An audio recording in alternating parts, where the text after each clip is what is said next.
ពីគោលការណ៍ដែនដីនៃការអនុវត្តច្បាប់ព្រហ្មទណ្ឌគោលការណ៍ដែនដីនៃការអនុវត្តច្បាប់ព្រហ្មទណ្ឌគឺមានន័យថាច្បាប់កម្ពុជាត្រូវយកទៅអនុវត្តលើបទល្មើសដែលបានប្រព្រឹត្តនៅលើដែនដីនៃព្រះរាជាណាចក្រកម្ពុជាទោះបីជាអ្នកប្រព្រឹត្តមានសញ្ជាតិអ្វីក៏ដោយជាទូទៅបទល្មើសមួយត្រូវបានចាត់ទុកថាបានប្រព្រឹត្តនៅលើដែនដីនៃព្រះរាជាណាចក្រកម្ពុជានៅពេលដែលអំពើណាមួយនៃបទល្មើសនោះបានប្រព្រឹត្តនៅលើដែនដីនៃព្រះរាជាណាចក្រកម្ពុជាជាមួយគ្នានេះត្រូវចាត់ទុកថាបានប្រព្រឹត្តនៅលើដែនដីកម្ពុជាកាលបើបទល្មើសត្រូវបានប្រព្រឹត្តនៅក្នុងនាវាដែលមានសញ្ជាតិខ្មែរទោះជានាវានោះស្ថិតនៅទីណាក៏ដោយឬនៅក្នុងអាកាសយានដែលបានចុះបញ្ជីនៅព្រះរាជាណាចក្រកម្ពុជាទោះបីជាអាកាសយាននោះស្ថិតនៅទីណាក៏ដោយ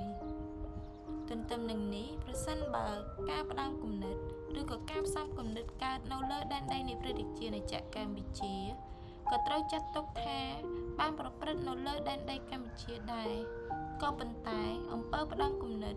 ឬអំពើផ្សំគំនិតដែលបានប្រព្រឹត្តនៅលើដែនដីកម្ពុជាដោយអំពើចម្បងជាបទឧក្រិដ្ឋគោបទមជ្ឈិមនៅឯបរទេសនឹងត្រូវស្ថិតក្រោមច្បាប់កម្ពុជាកាលបើលក្ខខណ្ឌពីរយ៉ាងត្រូវបានបំពេញគឺលក្ខខណ្ឌទី1បទល្មើសត្រូវផ្ដន្ទាទោសតាមច្បាប់កម្ពុជាផងនិងតាមច្បាប់បរទេសផងលក្ខខណ្ឌទី2អត្ថិភាពនៃបទល្មើសត្រូវបានបញ្ជាក់ដោយសេចក្តីសម្រេចជាស្ថាពររបស់តុលាការបរទេស